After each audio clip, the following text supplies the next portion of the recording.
नमस्कार भाइयों।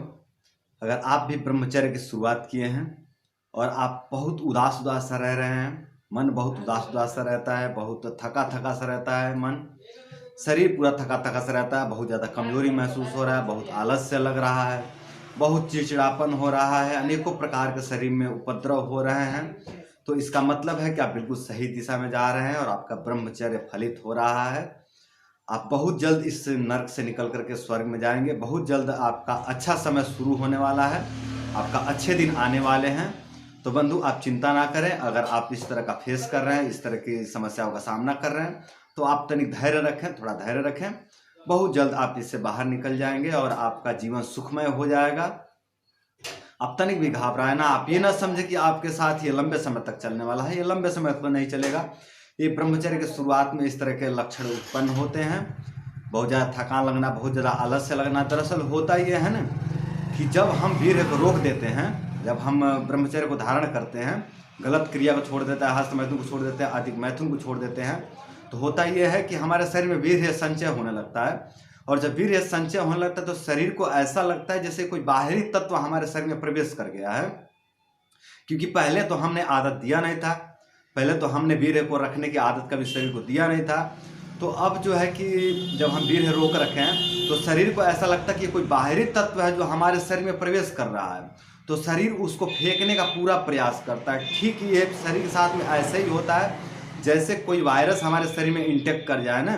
कोई वायरस जब हमारे बॉडी में आ जाए तो हमारी बॉडी उसको फेंकने का पूरा प्रयास करती है, और जब फेंकती है तो बहुत ज़्यादा आलस्य लगता है, बहुत ज़्यादा जो है कमजोरी महसूस होता है, बहुत ज़्यादा मानसिक दुर्बलता का महसूस होता है, आभास होता है। तो ये इसलिए होता है क्योंकि शरीर किसी वायरस से लड़ रहा होता है, किसी संक्रमण से लड़ रहा होता है, तो इसलिए इस तरह का लक्षण प्रकट होता है। तो बंधु, इसमें भी सेम वैसी बॉडी काम करती है।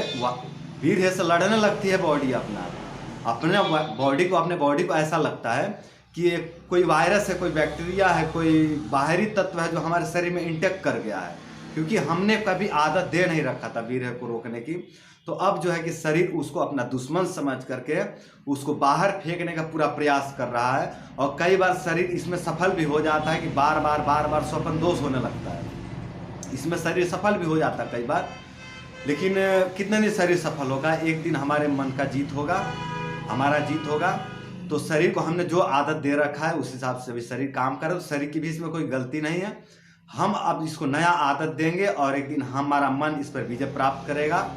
हम इस पर अपने मन पर विजय प्राप्त करेंगे, और मन काम वासना पर विजय प्राप्त करेगा, वीर्य पर विजय प्राप्त करेगा, और वीर्य को धारण करना सीख जाएगा शरीर एक दिन। तो सभी समस्याएं धीरे धीरे खत्म हो जाएंगे और ये जीवन स्वर्ग जैसा लगने लगेगा, खुशहाल हो जाएगा, अच्छा लगने लगेगा। तो बंधु, ब्रह्मचर्य का पालन करें, चिंता ना करें, थोड़ा भी घबराए नहीं, थोड़ा भी संकोच ना करें। आप ब्रह्मचर्य का पालन करते रहें, एक न एक दिन आप इससे बाहर निकल जाएंगे, बहुत जल्द आप बाहर निकल जाएंगे इससे।